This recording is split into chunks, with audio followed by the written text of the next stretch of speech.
with Heart Connection, we do Thursday night workshops once a month. It's the second Thursday night of every month. Get Mr. Rock here, Keith Rock, put that together. And so Karl, well, how long have we known each other?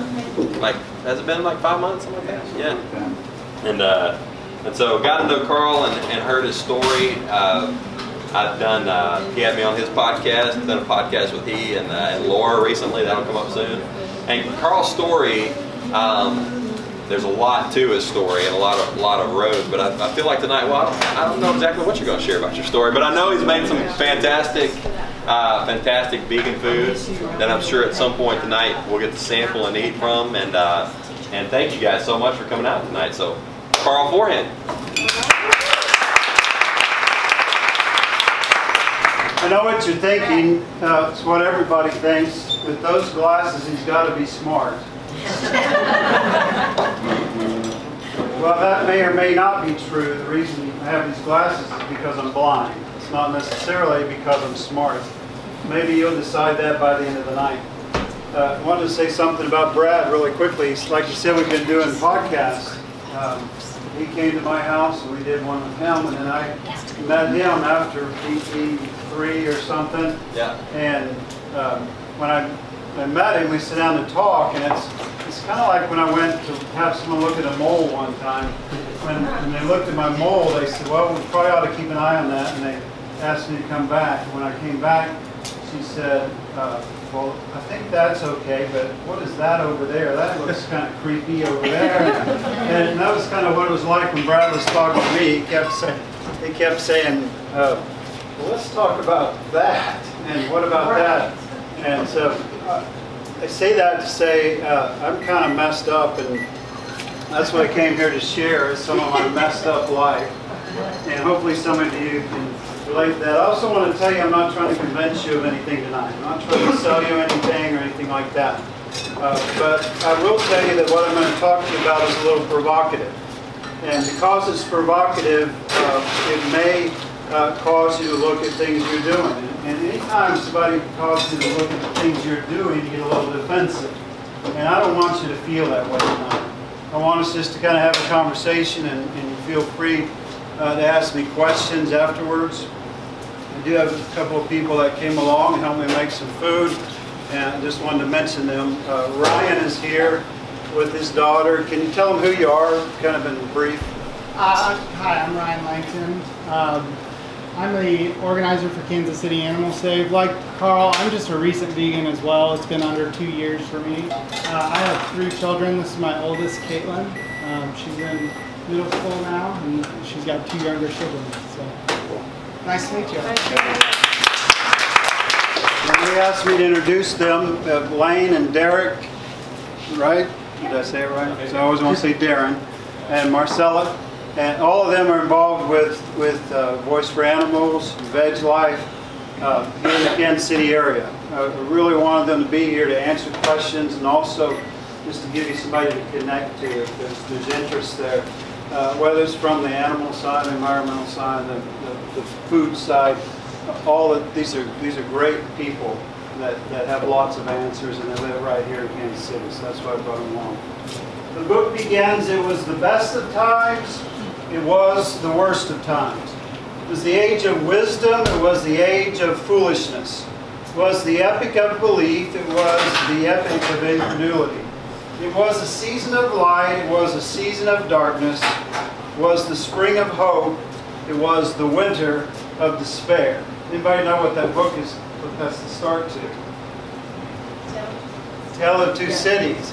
So I've entitled my talk, A Tale of Two Karls. In Karl's life there was a season of darkness and a season of light. There was a season of hope and a season of despair. One of those seasons came about 15 years ago when I was saying a season of despair, or a winter of despair. And that was when I discovered breakthrough and went through breakthrough about 15 years ago when it was young, right? That's right. A long time ago, and found healing, I think, for my soul. You know, one thing though I discovered after that was that there's three parts to human beings. There's a body, soul, and spirit. And about, I would say, just a few months ago, I began as being a pastor for 20 years to really begin to work on my spirituality. Now that sounds weird. But there's a lot of deconstruction in my life, and reconstruction, you know, whatever you want to call that. And some of you shaking your heads like you know what I'm talking about. So 15 years ago, I really had some soul work done. Just shortly, a few months ago, began to work on my spirituality. But about 3 years ago, at age 50, I realized that I had neglected the other third of my life, which is my health. At age 50, I had been on lots of diets. It's probably about 40 pounds heavier than I am right now. I had watched my brother-in-law, who was about a year older than me. I say was about a year older than me because at age 48, he went to the gym. He'd been in the military for 30 years. He was active. He was a boxer. He was a runner. But he didn't eat the right food. And at age 48, while he was working out, died of a heart attack at age 48. Here I was at 50, and realized, looking back at my grandpa, my dad and my grandpa both had open heart surgery. They both had heart attacks. They both died early. And here I was at 50. I was considering grandchildren. And our second child is on the way now. Our second grandchild is on the way right now. We just had in Leewood. My daughter lives in Leewood. She had a baby 6 or 8 months ago. Laura can tell you exactly. 9.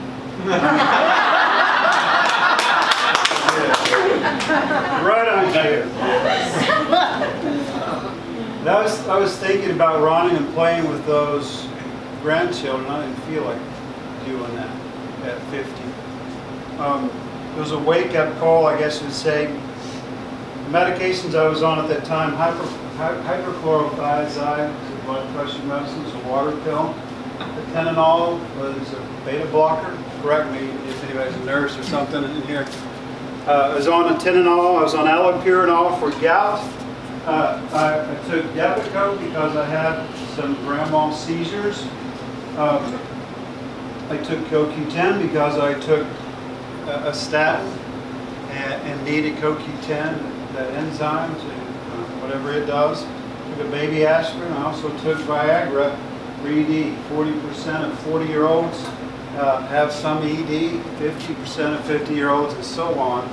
And I had fallen kind of into that category. So I had blood pressure, cholesterol, and gout, seizures, ED. My back would go out frequently, achy all the time. I missed work at least 3 times a year for sinus and bronchitis. I would get allergies, then sinus, and then bronchitis, and I missed work. That was about 3 times a year. A friend of ours named Carrie Roberts, she's a singer. She came to our church, and she asked for a vegan meal. You know, I didn't know what a vegan was. I thought maybe they were from the planet Vegas or something.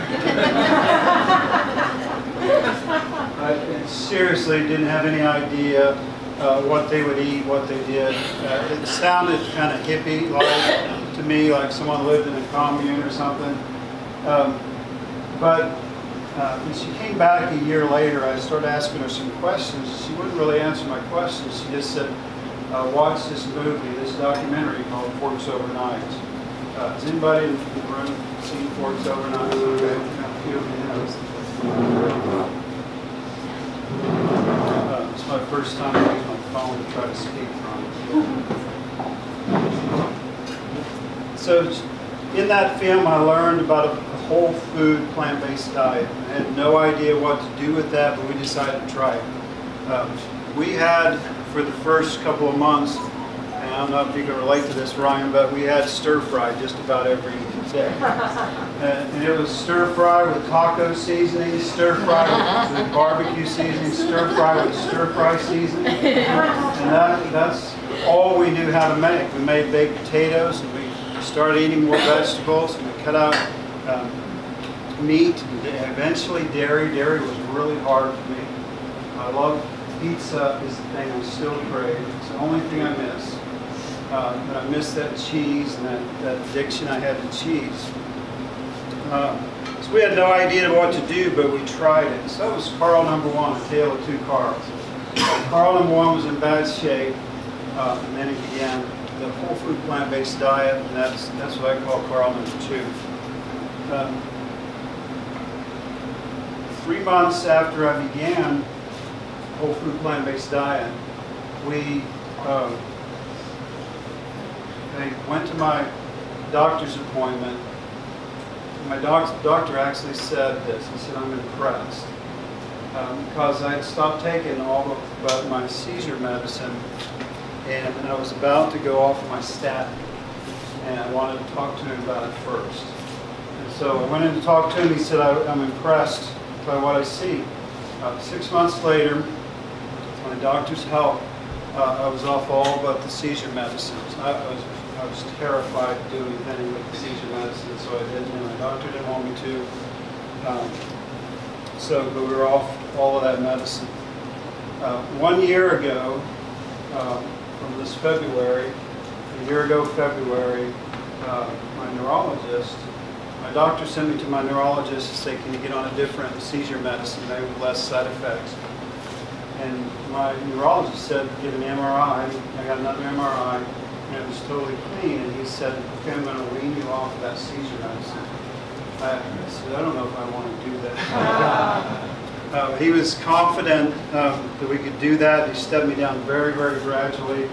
And so as of now a year and a couple of months, I've been off my seizure medicine completely. So those grandma see, they were real. Laura witnessed one of them, the other two were at work. But anyway, another thing that happened was that the ED went away. Someone said they were going to have kids here, so I should lead with that for guys, right? That should be the first thing we talk about, right? So I don't want to get too just, George Burns said, "I wish I was 18 again." Remember that song? Well, it's a reality. And I'm not a doctor. I can't promise you anything like that. But the smallest blood vessels in your body is those blood vessels are the blood vessels in your back. And when things like heart disease are not just localized, they're not just in one place. If your arteries are clogging here, they're clogging other places, right? And my back pain is way better. I don't know if that's because I do yoga, but I didn't feel like doing yoga before. And now we've done it for the past 2.5, 3 years. So I haven't had a sick day from work in 3 years. And my coworkers all around me make fun of me for eating the way I do, but they're sick all the time. And their kids are sick all the time. And so we feel way better. I did go back on losartan, which is a blood pressure drug, and I have a real low dose of that, mainly because I eat a lot of salt. I like seasoning. You're going to find out tonight I like things that taste good.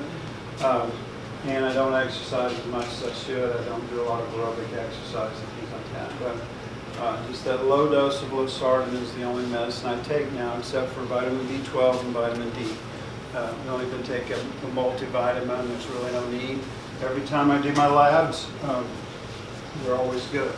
Ryan can tell you stories about his labs too. He is a runner.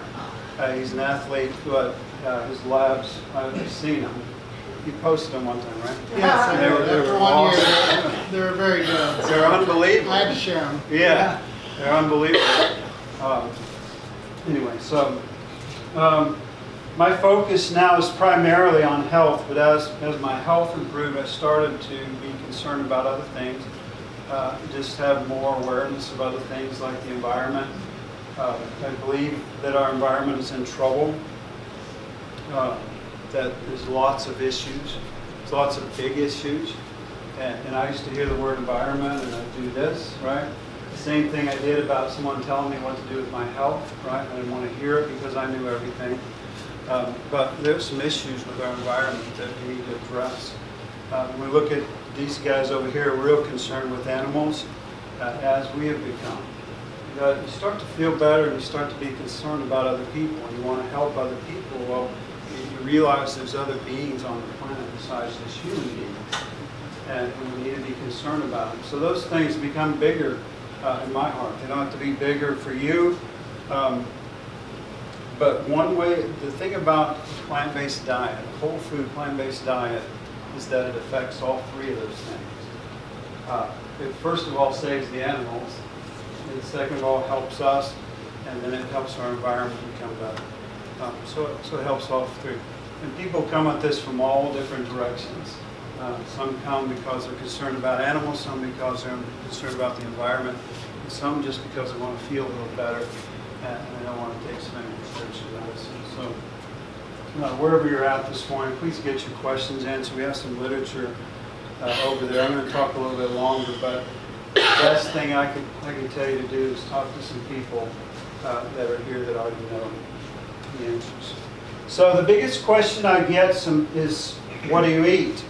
You take away meat and you take away dairy, then what's left to eat, right? What do you eat? Because I was a meat and potatoes guy. I ate one vegetable, green beans. Green beans and potatoes, right? Meat, potatoes, and green beans, right? And that was what I ate, except for processed foods and things you can pop in. We figured out we only we had about 7 different meals. I don't know if you ever took stock of your diet. There's about 7 different meals that you rotate around, and you keep eating those, right? You have your favorite things, the things you eat more often, the fast food place you like to go, and you rotate those meals. We've discovered Ethiopian food. There's a place in town called Blue Nile Cafe. Has anybody ever been there? I'd never eaten Ethiopian food, and there's just several things in Ethiopian food that they're better than anything I've ever had. I love Ethiopian food. I eat Indian food now. I never ate before. I go to the Mexican restaurant. I tell them to make me a quesadilla. Not a quesadilla. What do you call the thing we fry? It's not very good to have it fried. Burrito? Chimichanga. There you go. I say, make me a chimichanga with rice and beans. And just put some more rice and beans on the outside, a little bit of that salad stuff, right? No queso, no crema, right? Nothing dairy on there. I don't want any extra cheese or anything on top. It's delicious, right? It's just kind of pure good food, except for the fried tortilla on the outside, right? I don't do it every day, but we do versions of things that we used to do, like the fajitas you're going to eat tonight. These are made out of vital wheat gluten, so it's just wheat, right? It's called wheat meat. But it tastes just like a fajita. It's full of protein. It's good. We do quesadillas with black beans and sweet potatoes, lasagna. We do our own version of pizza. We do. We have a tofu scramble that tastes just like scrambled eggs. We make sausage out of oatmeal. We do all kinds of things like that, and Jonas will probably tell you some stories over there too. But we also eat potatoes, we eat veggies, we eat fruit and rice and beans and lentils and seeds. I never tried sweet potatoes until I became plant-based. Never ate eggplant before, but now I love it. I eat greens. It's like Jed and Granny at our house now. We eat greens. We never ate greens before. All kinds of new foods. It's almost like a world has opened up to us. I love to cook, but I was kind of stuck in that habit of cooking the same things over and over again. Things that my parents cooked and so on. 18 people came to our house the other night. We have this gathering at our house, and 18 people came in January. And I guarantee it's not because they wanted to hear me speak or hear me pontificate about anything. They came to eat the food because good food's good food. When things taste good, they taste good. It doesn't matter what they're made out of. I just want you to think a little bit.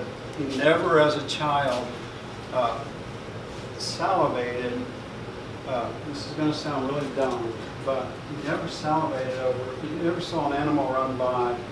Man, I'd like to just bite into that. Right? Right. You give a kid if you gave a kid a bunny and an apple, they'd eat the apple, right? It's not the meat. It's not even the dairy that you crave. It's the flavoring that goes along with it. It's how you flavor it. It's how you season it. And in some cases, we probably just haven't learned how to cook.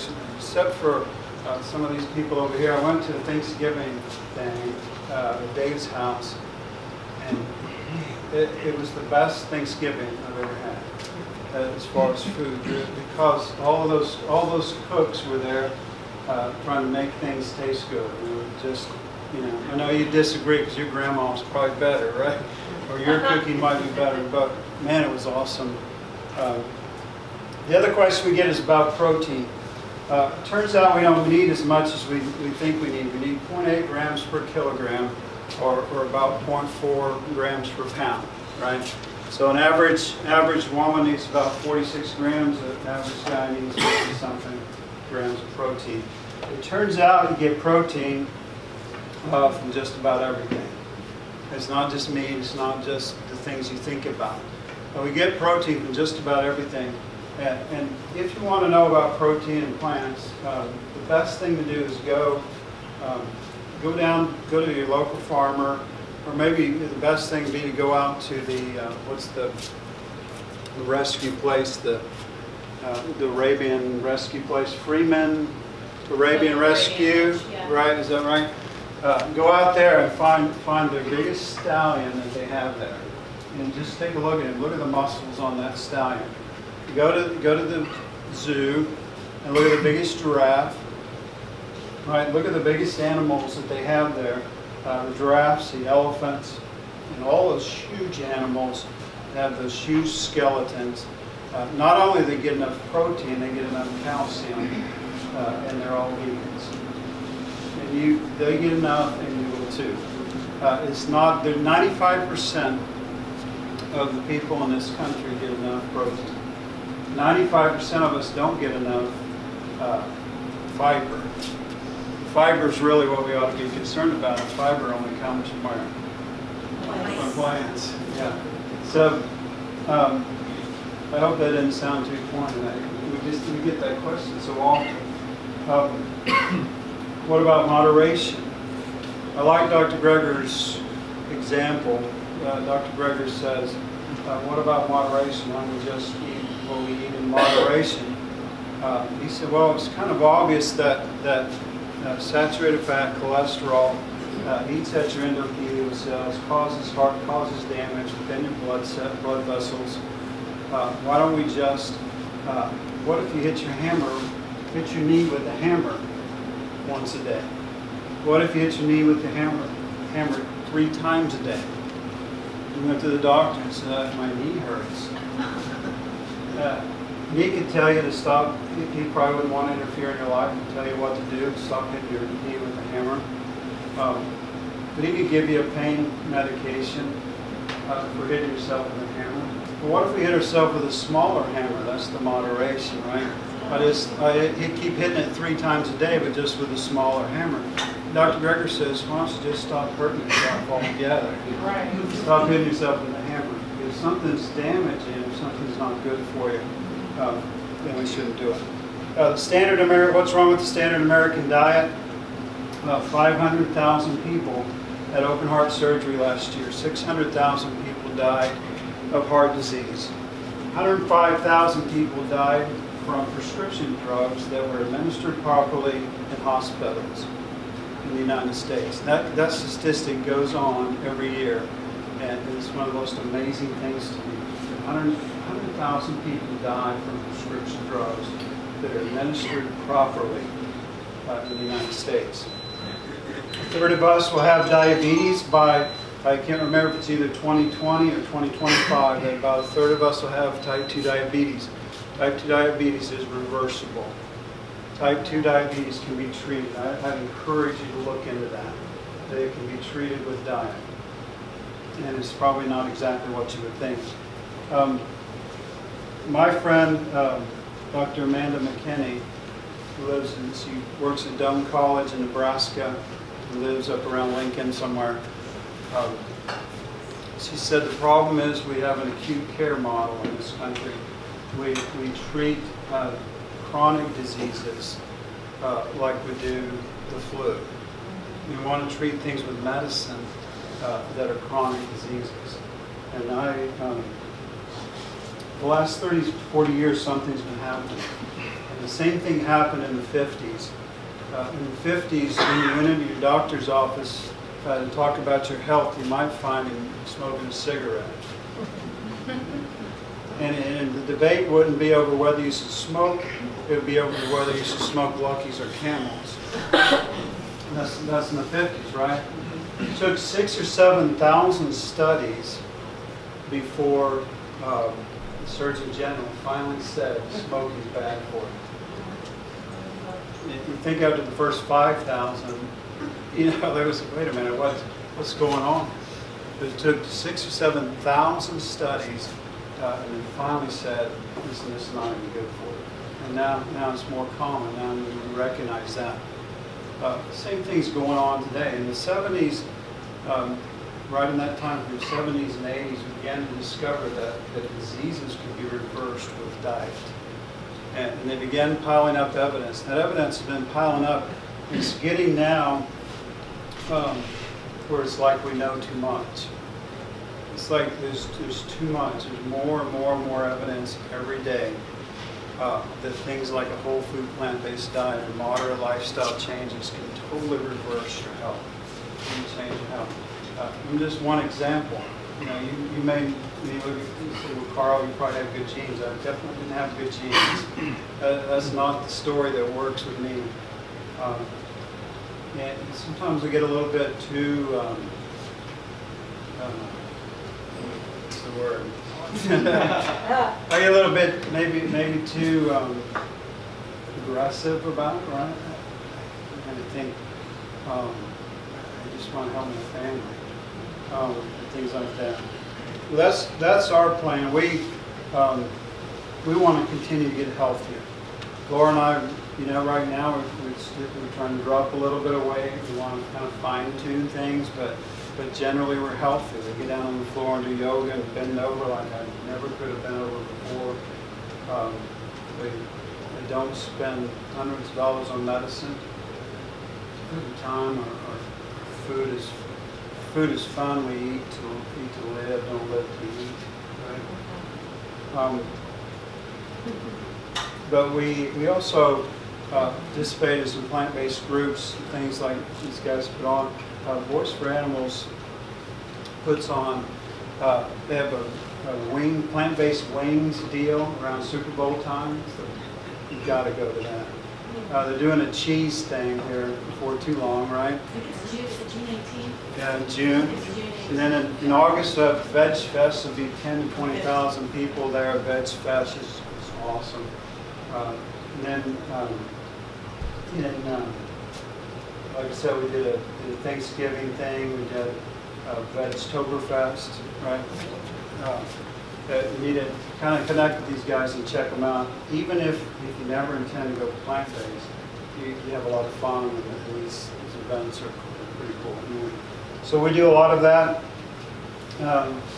I've started Karl's coaching, where I do kind of life coaching and so on. I have a full-time job, but also I have a blog. And if you're just that kind of person who wants to kind of watch over someone's shoulder while they struggle through life, that's what it's like to read my blog. The things that I go through, I like to throw them out there and let. Glad to have people comment on them. That's kind of neat.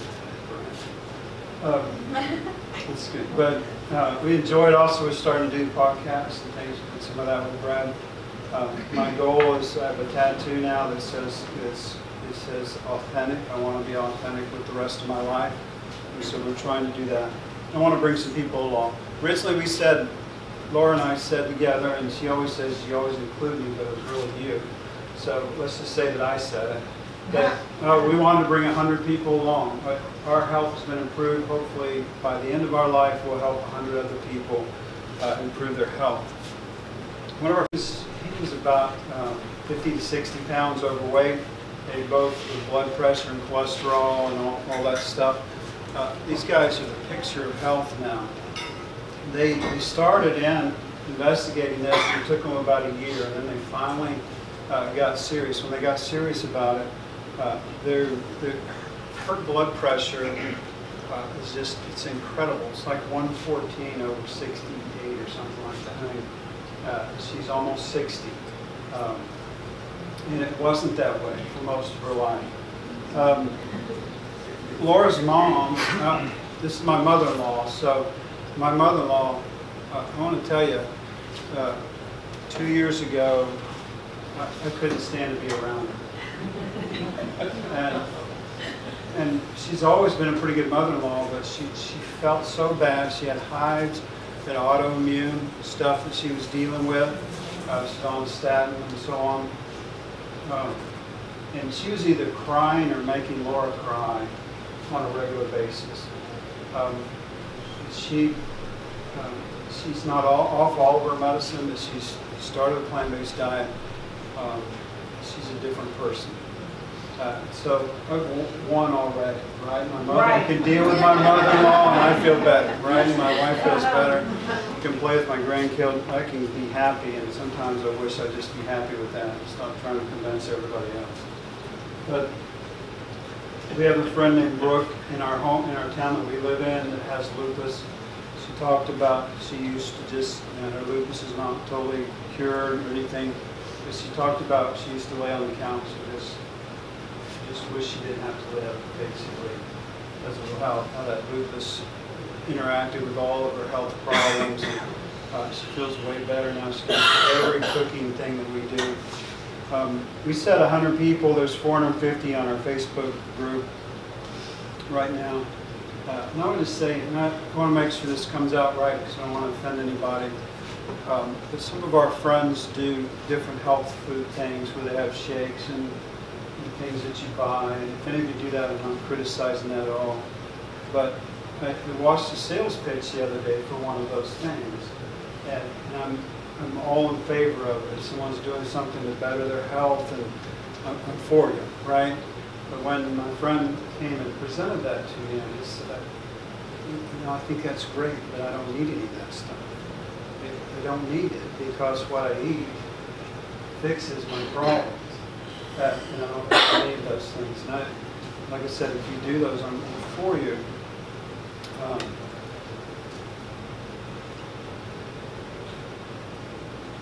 When I looked at this, I just said, what do I have to lose? And that's kind of my question to you. We can do kind of, Keith said you guys like to do interactive things. We can do a little bit of interaction here in just a minute. The one thing I would encourage you to do is watch that documentary called Forks Over Knives. There's a new one coming out called Eating You Alive. It just went through in theaters. They showed it one night, and then it's going to be out pretty soon in different medias. You can watch for that. I left some of my cards around, and I'd encourage you to get on our Facebook group called 4A Planner. It's a very non-drama place. I don't allow anybody to criticize other people or to, those kind of things. So far, we've been able to manage that, right? It's about 450 people there.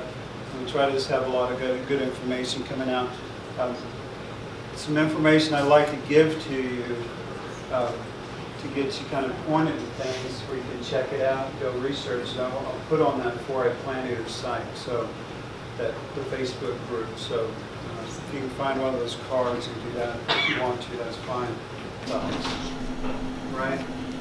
And when somebody pokes you a little bit and it's provocative in your life, I was a preacher for 20 years, so I know I've seen that look 100 times where people go, "Damn you, Karl.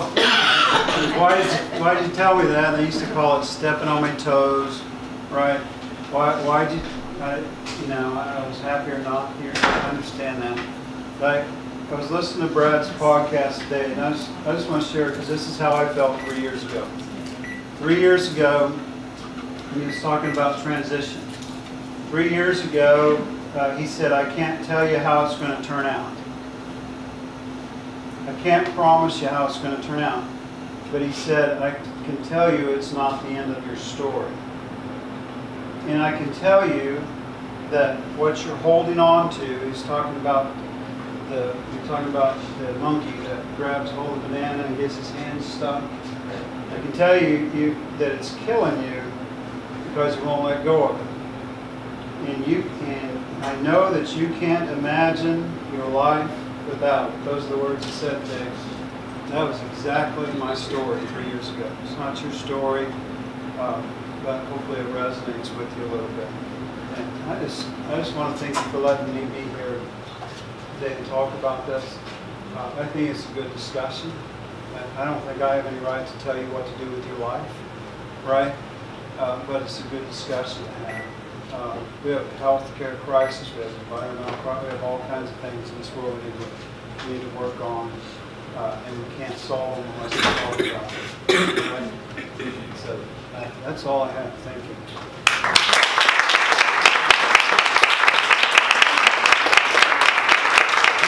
Share what you all have prepared tonight? Yeah, what's in it? Good. Very good. Thank you. Okay. First thing is the fajitas. The fajitas are made with vital wheat gluten. Okay, that's like flour without the starch in it. Okay, so they taste they're a mesquite flavor. So I put mesquite marinade on those. Ryan brought veggie lasagna. We also have chili. That's a 2-bean chili with brown rice in it. You had that, right? So we had your house, yeah. That's really good. Yeah. It's might be a little spicy for some of you. There's also bruschetta. I brought that. So that has a kite hill. It's a almond cream cheese. So it tastes, in my opinion, it tastes exactly like cream cheese. It's got some chives in it. So if you have an almond allergy, do not touch those. But yeah, and then it's got tomatoes and garlic and spices and stuff. And onions. So if you want to grab food now, and then the discussion time is around. There's 3 words: eat, move, rest.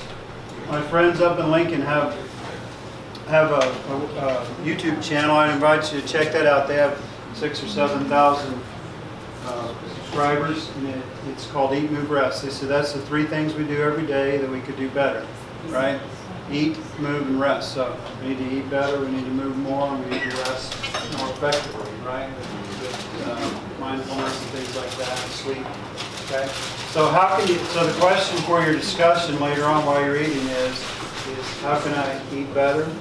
Right. What keeps me from doing that? How do I move more? Yeah. Let's just talk about those 3 things. How about that? Okay. I just want to say real quick. There's little cheesecake bites. And they're vegan also. They are also made with the Kite Hill.